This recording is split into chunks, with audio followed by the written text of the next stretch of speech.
বাণীপীঠ শিক্ষাঙ্গনের উপস্থাপনায় একটি গুরুত্বপূর্ণ ক্লাসে স্বাগত জানাচ্ছি সকল ছাত্রছাত্রীকে। আমি রিনি সেনগুপ্ত। আজকের ক্লাসটা তাদের জন্য প্রযোজ্য যাদের একদম মাথার কাছে হায়ার সেকেন্ডারি এক্সাম অর্থাৎ ক্লাস 12-এর 4th সেমিস্টার ফাইনাল এক্সাম এসে গেছে।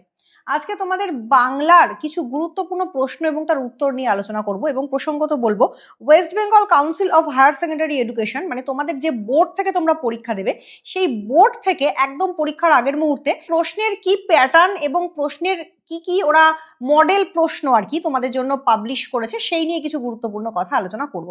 তো প্রথমেই চলে যাই প্রশ্নের প্যাটার্ন প্রসঙ্গে, যেটা অনেকেই তোমরা জানো। হারুন সালেমের মাসি আর হলুদ পোড়া যে দুটো জায়গা রয়েছে সেখান থেকে টোটাল প্রশ্ন আসবে একটা 5 নম্বরের প্রশ্ন, থাকবে। পদ্য অর্থাৎ কবিতা, প্রার্থনা, তিমির হননের গান এবং কেন এলো না সেই জায়গাটা থেকেও টোটাল একখানা প্রশ্ন থাকবে। নাটক নানা রঙের দিন থেকেও একটা প্রশ্ন থাকবে 5 নম্বরের। সহায়ক গ্রন্থ ডাকঘর থেকে থাকবে দুটো প্রশ্ন, অর্থাৎ 5 নম্বরের দুটো প্রশ্ন ওখান থেকে অ্যাটেন্ড করতে হবে। এবং চিত্রকলা চলচ্চিত্র থেকে থাকবে একখানা প্রশ্ন 5 নম্বরের, আর প্রবন্ধ থাকবে 10 নম্বরের। টোটাল 40 নম্বরের পরীক্ষা। তো এই হচ্ছে প্যাটার্ন। এবার প্রসঙ্গত বলে দিই, এই যে 5 নম্বরের প্রশ্নগুলো থাকবে এগুলো দুটো রকম ভাবে আসতে পারে। একটা হচ্ছে গোটা প্রশ্নটাই 5 এরকম ভাবে আসতে পারে, আর 2 নম্বর হচ্ছে 2+3 এইভাবে আসতে পারে, অথবা এটা উল্টো করে 3+2, মানে এই দুটো মোট যে ভাগ সেটা দেখানো হয়েছে কাউন্সিলের তরফ থেকে। এই দু ধরনের প্রশ্নের প্যাটার্ন আসবে। এরপর চলে যাই কিছু গুরুত্বপূর্ণ প্রশ্ন প্রসঙ্গে। প্রথমেই শুরু করি হারুন সালেমের মাসি থেকে। আমি প্রথমেই বলেছিলাম যখন আমি আগের ক্লাসগুলো নিয়েছিলাম যে কোনো গল্প থেকে বা যে কোনো পাঠ্য থেকে তার যে প্রধান চরিত্ররা রয়েছে সেগুলো সম্পর্কে কিন্তু একটা ধারণা গঠন করে তোমাদের পরীক্ষা দিতে যেতে হবে। হারুন সালেমের মাসি থেকে যে প্রশ্নগুলো খুব গুরুত্বপূর্ণ সেটা হলো হারুন সালেমের মাসি গল্পে গৌরবী চরিত্রটি ব্যাখ্যা করো।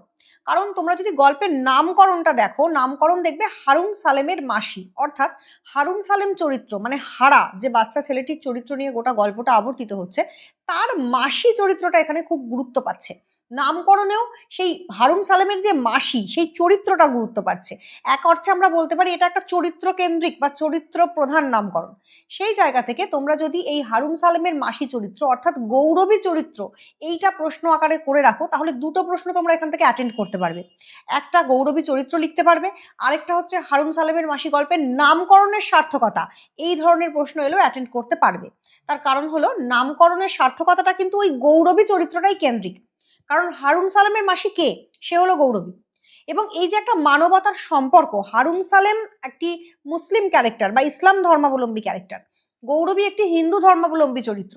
তো দুটো ধর্মের মানুষের মধ্যে এই যে একটা অদ্ভুত ভালোবাসার মমত্বের সম্পর্ক এখানে দেখানো হয়েছে এবং যেটাকে কেন্দ্র করে গোটা গল্পটা আবর্তিত হয়েছে, সেইটার উপর বেস করে তোমাদের অ্যান্সারটা লিখতে হবে। এরপর চলে যাবো আরেকটা গুরুত্বপূর্ণ প্রশ্ন, সেটা হচ্ছে হারুন সালেমের মাসি গল্প অবলম্বনে হারা চরিত্র। আমি প্রথমেই বললাম প্রধান চরিত্রদের সম্পর্কে জ্ঞান নিয়ে রাখতে হবে, জেনে রাখতে হবে। তো হারা চরিত্র এই বাচ্চা ছেলেটি যে কিনা তার বয়স আন্দাজে ভালো করে কথা বলতে পারে না, সে একটু তুতলে কথা বলে, সেই কারণেই তার মা যখন মারা যাচ্ছে সে গৌরবীকে এসে বলছে মা ললে না মাসি, ললে না, অর্থাৎ সে নড়ে না বলতে পারছে না, মা রা কারে না, সেই রা কারে না মানে তার মা কথা বলছে না। তো এই বিষয়গুলোকে সে তুতলে তুতলে বলছে, অর্থাৎ বাচ্চাটি তার বয়সের তুলনায় একটু কম ম্যাচিওর বা পরিণত। তো এই বাচ্চাটি কিভাবে চোখের সামনে দিয়ে তার মায়ের মৃত্যু দেখলো, তার যে কেউ নেই পৃথিবীর বুকে, তার কাকা তাকে কিভাবে দূর দূর করে তাড়িয়ে দিল, এইরকম একটা পরিস্থিতি তার জীবনে এলো। এবং তারপরে তার মা তাকে মৃত্যুর পূর্বে যে কথাটি বলে গেছিল, তার শেষ কথা যে মাসির পা ধরে পড়ে থাকি সারা, এই কথাটা তার জীবনে কতখানি গুরুত্বপূর্ণ হয়ে উঠলো এবং সে গৌরবীর কাছে এসে সেই বিষয়গুলো বলল। এবং সেখান থেকে কিভাবে গৌরবীর সঙ্গে তার একটা মানবতার সম্পর্ক গড়ে উঠলো। তার যতটুকু সংস্থান, সেটা মেটে আলু হতে পারে, বন্য কচু হতে পারে, অথবা মাঠঘাট থেকে তোলা কোনো জিনিস হতে পারে, অথবা ঘরে থাকা একটুখানি কেরাসিন তেল হতে পারে, সবকিছু দিয়ে সে গৌরবীকে সাহায্য করেছে। প্রকৃতপক্ষে ওইটুকুনি বাচ্চা ছেলেটাও জানে যে বেঁচে থাকার জন্য বা জীবন ধারণের জন্য তার কিন্তু গৌরবীর সাহায্য প্রয়োজন। তো হারা চরিত্র এখানে খুব গুরুত্বপূর্ণ। এছাড়া আরো কি আছে গুরুত্বপূর্ণ প্রশ্ন, ঈশ্বরের জিনিস তো শাকে পাতায় দোষ নেই, এই প্রশ্নটাও এখানে খুব গুরুত্বপূর্ণ। এমন মন্তব্যের কারণ কি? আমরা দেখতে পাই গৌরবী আর হারার মা অর্থাৎ আয়েশা বিবি বা আয়েশা বিবি, তারা দুজন একসঙ্গে জীবন ধারণ করছে। জীবন ধারণের অন্ন জোগাড় করার জন্য তারা মাঠে ঘাটে ঘুরে বিভিন্ন শাক পাতা গেড়ি গুগলি এগুলো তুলছে এবং শহরে যশোদার কাছে বিক্রি করতে দিচ্ছে। তো যখন এই শাক পাতা তারা তুলছে তখন কিন্তু যেহেতু গৌরবীর একটা পা একটু খুঁতো, সে একটু পঙ্গু ধরনের, তাই আয়েশা বিবি তাকে সাহায্য করছে। কিন্তু যেহেতু আয়েশা বিবির আর গৌরবীর সমাজ আলাদা, তাদের জাত ধর্ম আলাদা, তাই তাদের দুজনের মধ্যে কিন্তু এত ছোঁয়াছানি ওঠা বসা করাটা সামাজিকভাবে খুব একটা উচিত না। কিন্তু এখানে বলছে যে ঈশ্বরের জিনিস শাক পাতা, তাতে কোনো দোষ নেই। প্রকৃতপক্ষে আলোচ্য গল্পে দেখানো হয়েছে দরিদ্র মানুষের কোনো জাত থাকে না, সেই বিষয়টা এখানে গুরুত্ব পেয়েছে। নেক্সট গুরুত্বপূর্ণ প্রশ্ন, ওহ ঘর তুলেছিল যেমন কোঠাবাড়ি বলে মাটিতে থুতু ফেলেছিল, তাৎপর্য বিশ্লেষণ করো। খুব গুরুত্বপূর্ণ প্রশ্ন এটা। কারা কখন মাটিতে থুতু ফেলেছিল, থুতু ফেলার কারণ কি?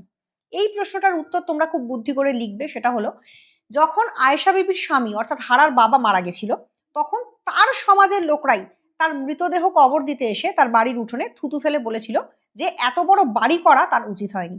আসলে আয়েশা বিবির স্বামী বা হারার যিনি পিতা, তিনি ছিলেন একজন ঘরামি অর্থাৎ রাজমিস্ত্রি। যথারীতি তার নিজের হাতের কাজেই তিনি নিজের বাড়িটাকে গড়ে তুলেছিলেন বড় করে। কিন্তু প্রকৃতপক্ষে গরিবদের অত বড়লোকি চাল মানায় না বা সাজে না, তাই তার জাতের লোকেরাই তার বাড়ি দেখে তার মৃত্যুর পর থুতু ফেলেছিল। অর্থাৎ এখানে কিন্তু আমরা স্বজাতির মধ্যে, স্বগোত্রের মধ্যে একটা হিংসার বাতাবরণ দেখতে পাচ্ছি, একটা ঈর্ষার আমেজ দেখতে পাচ্ছি, যেই কারণে তার নিজের জাতের লোকেরাই তার বাড়ি দেখে থুতু ফেলেছিল এবং বলা ভালো তার মৃত্যুতে খুশি হয়েছিল। নেক্সট প্রশ্ন, যোশীরা হাঁটে না ছোটে, এই মন্তব্যের আলোকে যোশী চরিত্র, এই যোশী বা যশোদা চরিত্রটাও এই গল্পের পরিপ্রেক্ষিতে খুব গুরুত্বপূর্ণ। এই যশোদা এমন একটা চরিত্র যে ছোট থেকে নিজে কারুর ভালোবাসা পায়নি, যে নিজে কারুর দয়ার দান জীবনে কোনোদিন পায়নি, খেটে পিটে তাদেরকে সারা জীবন খেতে হয়েছে। তাই অপরকে দয়া করাও যোশীর আসে না। সে নিজে তার স্বামীকে বসিয়ে বসিয়ে খাওয়ায় এবং কোথাও কোথাও স্বামীর মারধর খেয়েও সেই স্বামীর সংসার করে। ছেলে মেয়েদেরকে জন্তুর মতন জাপটে ভালোবাসে।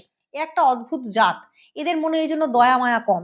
সেই কারণে আমরা দেখি যখন গৌরবী হারানকে সেই কারণে আমরা দেখি যখন গৌরবী হারুন সালেমের সেই কারণে আমরা দেখি যখন গৌরবী হারাকে নিজের ছেলের মতন নিজের ঘরে রেখেছে, তখন যশোদা তার প্রতিবাদ করেছে এবং বলেছে যে পরের ছেলে নিয়ে এত ঝামেলা কেন বাপু, ওকে যেখানে খুশি ছেড়ে দিয়ে আসলেই হয়, বাঁচলে বাঁচবে মরলে মরবে। এরকম কত ছেলে শহরে পথের ধারে বসে থেকে ফুটপাত থেকে কুড়িয়ে খেয়ে বেঁচে থাকে। তো যশোদা চরিত্রের প্রকৃতপক্ষে একটা কাঠিন্য আমরা দেখতে পাই। তো এই প্রশ্নগুলো এখানে খুব ইম্পর্টেন্ট এবং এই যে প্রশ্নের প্যাটার্ন, এই প্যাটার্ন তোমরা ফলো করে গেলে কিন্তু এখান থেকে কমন পাওয়ার চান্স রয়েছে।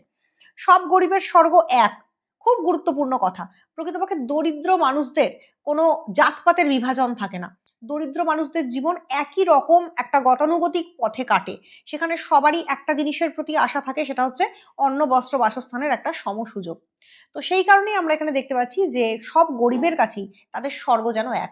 আসলে গরিবের স্বর্গ মানেই হচ্ছে দুবেলা দুমুঠো গরম ভাত খাওয়া এবং মাথার উপর একটা চাল থাকা, একটা নিশ্চিন্ত নির্ভরতা। এর থেকে বেশি তাদের আর কিছু চাই না। তো এই রকম প্রশ্ন করে গেলে কিন্তু এখান থেকে কমন পাওয়ার চান্স আছে। হলুদ পোড়া থেকে যদি বলি, হলুদ পোড়া থেকে খুব গুরুত্বপূর্ণ প্রশ্ন হচ্ছে ধীরেন চরিত্র, শান্তি চরিত্র, হলুদ পোড়ার নামকরণের সার্থকতা। যেহেতু হলুদ পোড়াকে কেন্দ্র করে গল্পে অলৌকিক আবহ এবং কোথাও কোথাও একটা অদ্ভুত বাতাবরণ তৈরি হয়েছে, এই হলুদ পোড়াকে কেন্দ্র করে আমরা দেখেছি প্রত্যেকটা মানুষকে, যাদেরকে যাদেরকে ভূতে ধরেছে বলে গ্রামের লোকেরা সন্দেহ করেছে, তারা তৎপর হয়ে উঠেছে, তারা হলুদ পোড়াকে কেন্দ্র করে খুব অ্যাক্টিভ হয়ে উঠেছে এবং তাদের ভেতর থেকে ওই যে ভূতে ধরার যে একটা প্রবণতা সেটা ফুটে বেরিয়েছে। সেই কারণে হলুদ পোড়া এই শব্দটা খুব গুরুত্বপূর্ণ এই পরিপ্রেক্ষিতে। প্লাস এখান থেকে যেটা গুরুত্বপূর্ণ সেটা হচ্ছে হলুদ পোড়া গল্প অবলম্বনে ধীরেন চরিত্র, খুব গুরুত্বপূর্ণ প্রশ্ন। এছাড়া হলুদ পোড়া গল্প থেকে কয়েকটা গুরুত্বপূর্ণ লাইন বলছি, যে লাইন থেকে প্রশ্ন আসতে পারে। যেমন দাওয়াটি যেন স্টেজ, কোন দাওয়ার কথা বলা হয়েছে এবং সেটা স্টেজ কেন, সেখানে কি হচ্ছে। প্রকৃতপক্ষে দামিনীকে ভূতে ধরার প্রেক্ষাপটে যখন কুঞ্জ তার ভূত ছাড়াচ্ছে, তখন আমরা দেখি যে গ্রামের লোকেরা সেখানে জড়ো হয়ে যেন একটা মজার ঘটনা দেখছে, এরকম একটা পরিস্থিতি হয়। সেই প্রসঙ্গে এই কথাটা বলা হচ্ছে। প্লাস বলা হচ্ছে যে দাঁড়া হারামজাদা, তোকে ফাঁসি কাঠে ঝুলোচ্ছি। কে কাকে এই কথা বলেছে, কেন এই কথা বলেছে? তার কারণ হচ্ছে যখন কুঞ্জ গুণিন এসে তার যে একটা কুসংস্কার প্রবণ চরিত্র সেটা প্রকাশ করছে, গোটা গ্রামের লোককে ভূতের ভয় দেখাচ্ছে, তখন আমরা দেখছি কৈলাস ডাক্তার এই দৃশ্য দেখে সহ্য করতে পারছেন না এবং তিনি একজন বিজ্ঞান মনস্ক মানুষ। তাই তিনি কুঞ্জকে বলছেন যে এই রকম আচরণ যদি তুই করিস, গ্রামের লোককে যদি ভয় দেখাস, তাহলে তোকে আমি ফাঁসি কাঠে ঝোলাবো। তো সেই ব্যাপারটা এখানে গুরুত্ব পাচ্ছে। তো এখান থেকে এই প্রশ্নগুলো খুব ইম্পর্টেন্ট এবং দুটো খুনের মধ্যে সম্পর্ক, শুভ্রার খুন, বলাই চক্রবর্তীর খুন, তার মধ্যে কি সম্পর্ক আছে, আদৌ কি হলুদ পোড়া ভূতের গল্প নাকি এর মধ্যে বিজ্ঞান মনস্ক দৃষ্টিভঙ্গি প্রকাশ পেয়েছে, এই ধরনের প্রশ্ন খুব ইম্পর্টেন্ট। বারবার বলছি ধীরেন চরিত্র খুব গুরুত্বপূর্ণ। আমি বলাই চক্রবর্তী, শুভ্রাকে আমি খুন করেছি। এই বক্তব্যের পেছনে গ্রামীণ কুসংস্কারের আবর্তে ধীরেন চরিত্রের বিবর্তন আলোচনা করো, খুব গুরুত্বপূর্ণ। যে ধীরেন চরিত্র একসময় বিজ্ঞান মনস্ক ছিল, যে নিজে বিজ্ঞানে যুক্তি সবাইকে দিত, যে নিজে ভূত প্রেতে বিশ্বাস করতো না, সে নিজে শেষ সময় পৌঁছে গিয়ে বলছে যে আমি বলাই চক্রবর্তীর ভূত বা আত্মা আমার মধ্যে ভর করেছে এবং আমি শুভ্রাকে খুন করেছি। এইটা বলার মাধ্যমে প্রকৃতপক্ষে এটাই বোঝাচ্ছে যে একটা ব্যক্তি প্রতিকূল পরিবেশ পরিস্থিতিতে থাকতে থাকতে কিভাবে করে তার নিজের ভেতরকার যে বিজ্ঞান মনস্কতা সেটা হারিয়ে ফেলে। তো এই বিষয়টা এখানে উঠে এসছে। গ্রাম বাংলার অন্ধ কুসংস্কার কিভাবে মানুষকে গ্রাস করে ফেলে সেই বিষয় এখানে উঠে এসছে। নেক্সট চলে যাব কবিতা প্রসঙ্গে। আমি যদি সাজেস্টিভ ওয়েতে বলতে হয়, তোমাদের জন্য যেটা সহজ হবে সেটা হচ্ছে প্রার্থনা আর কেন এলো না, এই কবিতা দুটো করলে আশা করছি তোমরা কমন পেয়ে যাবে। কারণ তিমির হরণের গান তোমাদের জন্য তুলনামূলকভাবে একটু কঠিন কবিতা, কারণ জীবনানন্দ দাশের ভাবনা, তার যে বক্তব্য সেটা গ্রহণ করা তোমাদের বয়সের ক্ষেত্রে একটু টাফ লাগতে পারে। প্রার্থনা থেকে খুব গুরুত্বপূর্ণ প্রশ্ন, চিত্ত যেথা ভয় শূন্য উচ্চ যেথা শির, এই যে কথা, এই বক্তব্যের মাধ্যমে রবীন্দ্রনাথ প্রকৃতপক্ষে কি বোঝাতে চেয়েছেন? আসলে চিত্ত মানে হচ্ছে মন, সেই মনে ভয় রাখলে হয় না, আর মাথা বা শির সবসময় উঁচু করে রাখতে হয়, তবেই যে কোনো জনজাতি জীবন পথে এগিয়ে যেতে পারে, যে কোনো জনজাতি একটা চরম সুন্দর ভবিষ্যতের দিকে গমন করতে পারে, সেই বিষয়টা এখানে উঠে এসছে। জ্ঞান যেথা মুক্ত যেথা গৃহের প্রাচীর, আপন প্রাঙ্গণ তলে দিবস সর্বরি বসুধারে রাখে নাই খণ্ড ক্ষুদ্র করি। এই বক্তব্যের মাধ্যমে কি বোঝাতে চেয়েছেন কবি? প্রকৃতপক্ষে এই বক্তব্যের মাধ্যমে কবি বোঝাতে চেয়েছেন যে জ্ঞানকে হতে হয় মুক্ত এবং অবারিত, জ্ঞানকে বদ্ধ করে রাখলে হয় না। বসুধা অর্থাৎ এই পৃথিবী সমগ্রটাই একটা একক, পৃথিবীকে খণ্ড খণ্ড ক্ষুদ্র ক্ষুদ্র করে দেশে কালের সীমায় কাঁটা তারে বেঁধে ফেললে প্রকৃতপক্ষে নিজেদেরই ক্ষতি হয়।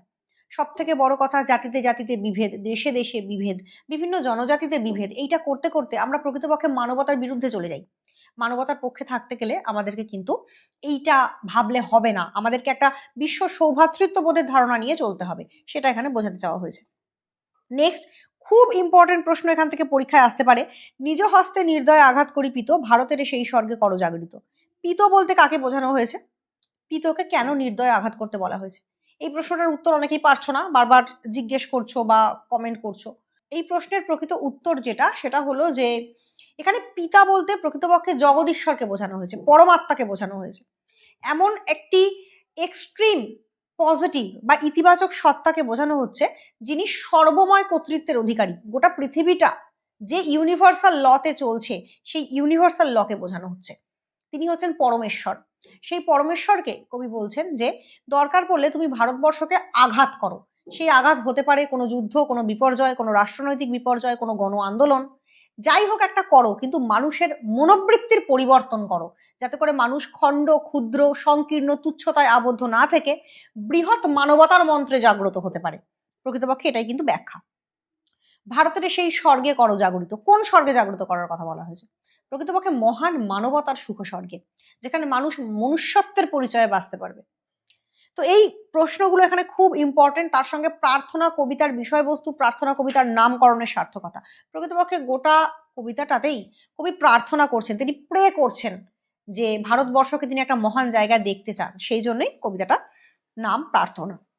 এরপর হচ্ছে নেক্সট যেটা বললাম যে কেন এলো না, সেখান থেকে গুরুত্বপূর্ণ প্রশ্ন হচ্ছে কবিতাটার নামকরণের সার্থকতা। তার কারণ কেন এলো না, এই যে বাবা তিনি কেন ফিরে এলেন না, তিনি অফিসে গেছেন, এত দেরি হচ্ছে কেন আসতে? বাইরে আমরা বুঝতে পারছি বিভিন্ন রকম রাষ্ট্রনৈতিক বিপর্যয় চলছে, কোথাও ট্রাম্প উঠছে, কোথাও বাস পুড়ছে, গাড়িতে লোকে আগুন লাগিয়ে দিচ্ছে, রাস্তায় আন্দোলন চলছে, গণ আন্দোলন চলছে। সেই জায়গায় স্বাভাবিকভাবেই বাবা আসতে না দেখে ছেলেটির চিন্তা হচ্ছে, তার সন্তানের চিন্তা হচ্ছে, মায়ের চিন্তা হচ্ছে। কিন্তু পরবর্তী প্রেক্ষাপটে আমরা দেখি বাবা ঠিকই ফিরে এলেন মৃত্যুকে পাশ কাটিয়ে, গলিগুজি দিয়ে ঘুরে, কিন্তু ছেলেটি এলো না, যে ছেলেটি বাবাকে খুঁজতে বেরিয়েছিল।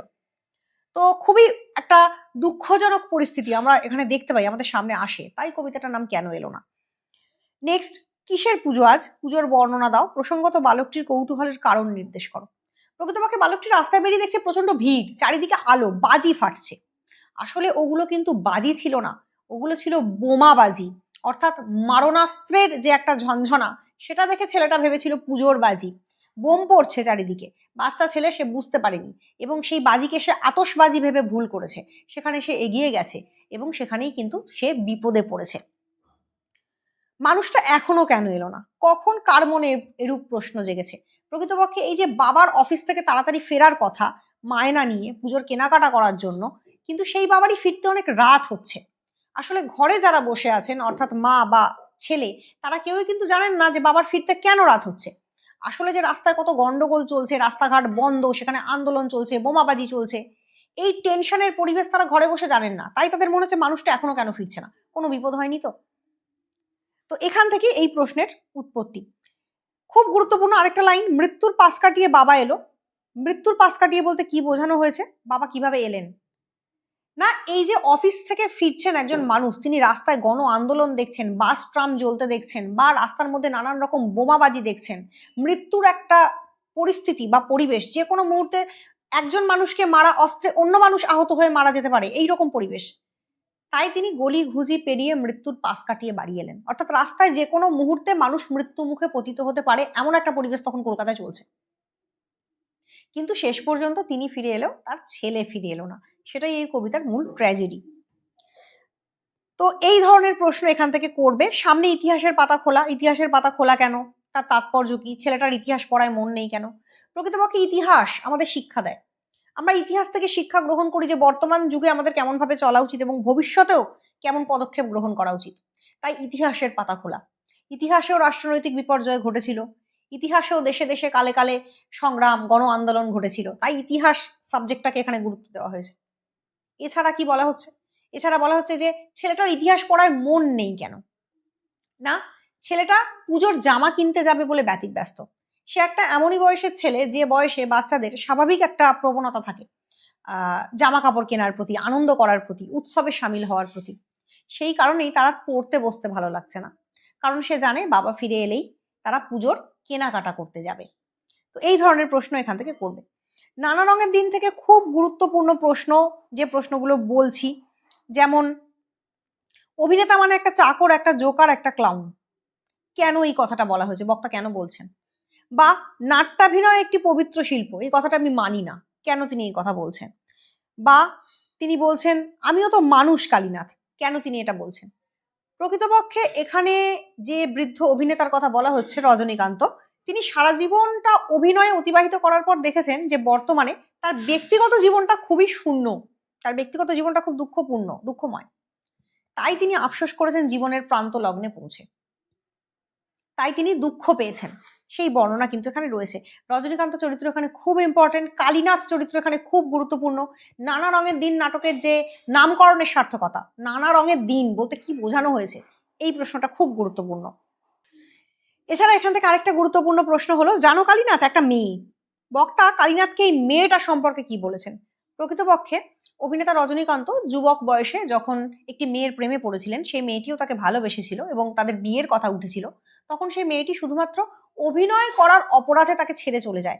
মেয়েটির বক্তব্য ছিল যে অভিনয় করাটা হচ্ছে একটা এমন কাজ যেটাকে কেউ পুরোপুরি তার সারা জীবনের যে কর্ম জীবিকা সেটা হিসেবে অর্জন করতে পারে না। তো অভিনয় ছেড়ে রজনীকান্ত যেন অন্য কোনো কাজে আত্মনিবেশ করেন, সেটাই ছিল মেয়েটির উদ্দেশ্য বা মেয়েটির বক্তব্য। তাই রজনীকান্ত সেই মেয়েটির বদলে অভিনয়কে নির্বাচন করেছিলেন এবং মেয়েটিকে ত্যাগ করেছিলেন। কিন্তু তারপর থেকে তিনি আর কাউকে ভালোবাসতেও পারেননি, কোনোদিন বিবাহ করতেও পারেননি।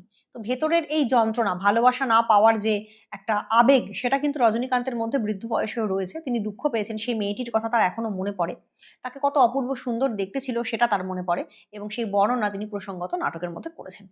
তো নানা রঙের দিন থেকে এই প্রশ্নগুলো করবে। এছাড়া ডাকঘর থেকে খুব গুরুত্বপূর্ণ প্রশ্ন কয়েকটি চরিত্র, তার মধ্যে অমল চরিত্র, ঠাকুরদা চরিত্র খুব গুরুত্বপূর্ণ। এছাড়া অমলের সঙ্গে দইওয়ালার কথোপকথন প্রসঙ্গ, যেমন দই বেচতে যে কত সুখ তা তোমার কাছে শিখে নিলুম, এই প্রসঙ্গটা খুব গুরুত্বপূর্ণ। বা অমল কি কি হতে চায়, ডাক হরকরা হতে চাওয়ার ইচ্ছে, বা ঝর্ণার ধারে বসে ছাতু খাওয়ার ইচ্ছে, বা ছেলের দলের সঙ্গে খেলতে যাওয়ার ইচ্ছে, এই যে ইচ্ছেগুলো অমলের মন থেকে প্রকাশ পেয়েছে, সেই ইচ্ছেগুলো তুলে প্রশ্ন আসতে পারে। সুধা যে অমলকে ভোলেনি, সেই প্রসঙ্গটা তুলে সুধা অমলের প্রসঙ্গ থেকে প্রশ্ন আসতে পারে। এই জায়গাগুলো এখান থেকে খুব গুরুত্ব দিয়ে করবে। নেক্সট, বাঙালির চিত্রকলা চর্চা থেকে খুব গুরুত্বপূর্ণ প্রশ্ন হচ্ছে অবনীন্দ্রনাথ ঠাকুর, যামিনী রায়, পটচিত্র বলতে কি বোঝায় তার বর্ণনা, রামকিঙ্কর বেইজ, এবং অবশ্যই নন্দলাল বসু। চলচ্চিত্রের ইতিহাস থেকে বলবো সত্যজিৎ রায় এবং পথের পাঁচালী খুব গুরুত্বপূর্ণ, এ নিয়ে আমি ডিটেলস ভিডিও করেছি। এছাড়া হচ্ছে ঋত্বিক ঘটকের অবদান পরিচালক হিসেবে, মৃণাল সেনের অবদান, এইগুলো খুব গুরুত্বপূর্ণ প্রশ্ন। আশা করছি এইখান থেকে এই প্রশ্নগুলো করলে তোমরা কমন পেয়ে যাবে। প্রবন্ধ রচনার মধ্যে অবশ্যই পরিবেশ থেকে একটা প্রশ্ন করবে, পরিবেশ ও বিপন্ন মানুষ, ভারতবর্ষের যে ঐতিহ্য, অতীত ঐতিহ্য সেখান থেকে প্রশ্ন করবে। শতবর্ষে কিছু বিখ্যাত ব্যক্তি জীবনী করে রাখবে, যেমন ঋত্বিক ঘটক করবে, বাদল সরকার করবে নাট্য ব্যক্তিত্ব, মহাশ্বেতা দেবী করবে। এছাড়া পশ্চিমবঙ্গ সরকারের একটি গুরুত্বপূর্ণ প্রকল্প যেটা নারী শিক্ষার ক্ষেত্রে ভীষণ গুরুত্বপূর্ণ, এটাও কিন্তু রচনা হিসেবে এবছরের জন্য খুব গুরুত্বপূর্ণ, সেটা হচ্ছে কন্যাশ্রী প্রকল্প। এই কন্যাশ্রী প্রকল্প দেখে যাবে রচনার জন্য। কবি হিসেবে জীবনানন্দ দাশ একটুখানি দেখে যাবে। আর আমাদের দেশনায়ক রূপে স্বামী বিবেকানন্দ এবং অবশ্যই নেতাজি সুভাষচন্দ্র বসু, এইগুলো রচনা হিসেবে বা জীবনী হিসেবে তৈরি করে যাবে। তো মোটামুটি খুব তাড়াতাড়ি চেষ্টা করলাম যে তোমাদের গোটা সিলেবাসটা একবার বলে দিতে, গুরুত্বপূর্ণ প্রশ্নগুলো বলে দিতে, কিছু কিছু গুরুত্বপূর্ণ বিষয়ে আলোচনা করলাম। তো এটাকে তোমরা লাস্ট মিনিট সাজেশনস বলতে পারো, লাস্ট মিনিট আলোচনা বলতে পারো। বাণীপীঠ শিক্ষাঙ্গনের তরফ থেকে প্রত্যেকটা উচ্চ মাধ্যমিক পরীক্ষার্থীকে বেস্ট অফ লাক। খুব ভালো করে পরীক্ষা দাও, তোমাদের ভবিষ্যৎ জীবনের একটা সুন্দর সার্থক পরিণতি কামনা করি। আজকের ক্লাসটা এখানেই শেষ করছি। ধন্যবাদ।